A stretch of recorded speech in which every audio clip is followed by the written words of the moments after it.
The Book of Daniel, Chapter 1, Babylon's Siege of Jerusalem. In the 3rd year of the reign of Jehoiakim, king of Judah, came Nebuchadnezzar, king of Babylon, unto Jerusalem, and besieged it. And the Lord gave Jehoiakim, king of Judah, into his hand, with part of the vessels of the house of God, which he carried into the land of Shinar, to the house of his God, and he brought the vessels into the treasure house of his God.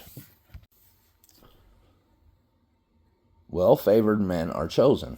And the king spake unto Ashpenaz, the master of his eunuchs, that he should bring certain of the children of Israel, and of the king's seed, and of the princes, children in whom was no blemish, but well-favored, and skillful in all wisdom, and cunning in knowledge, and understanding science, and such as had ability in them to stand in the king's palace, and whom they might teach the learning and the tongue of the Chaldeans.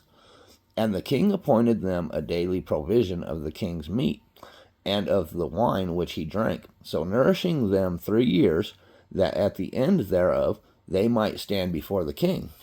Now among these were the children of Judah, Daniel, Hananiah, Mishael, and Azariah, unto whom the prince of the eunuchs gave names, for he gave unto Daniel the name of Belteshazzar, and to Hananiah of Shadrach, and to Mishael of Meshach, and to Azariah of Abednego.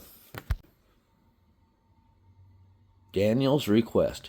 But Daniel purposed in his heart that he would not defile himself with the portion of the king's meat, nor with the wine which he drank. Therefore he requested of the prince of the eunuchs that he might not defile himself. Now God had brought Daniel into favor and tender love with the prince of the eunuchs.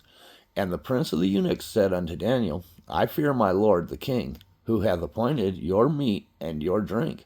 For why should he see your faces worse liking than the children which are of your sort? Then shall ye make me endanger my head to the king. Daniel's proposal.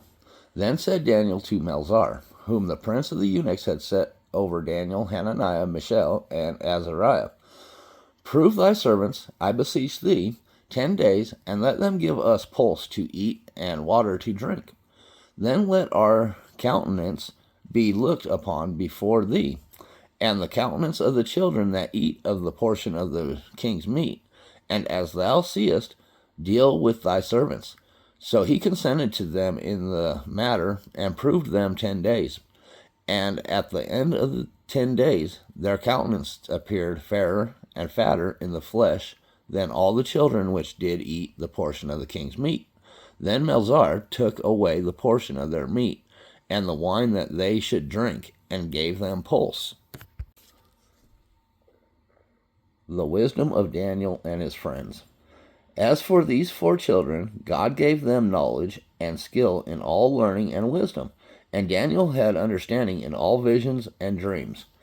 Now at the end of the days that the king had said he should bring them in, then the prince of the eunuchs brought them in before Nebuchadnezzar, and the king communed with them, and among them all was found none like Daniel, Hananiah, Mishael, and Azariah. Therefore stood they before the king, and in all matters of wisdom and understanding that the king inquired of them, he found them 10 times better than all the magicians and astrologers that were in all his realm. And Daniel continued even unto the 1st year of King Cyrus.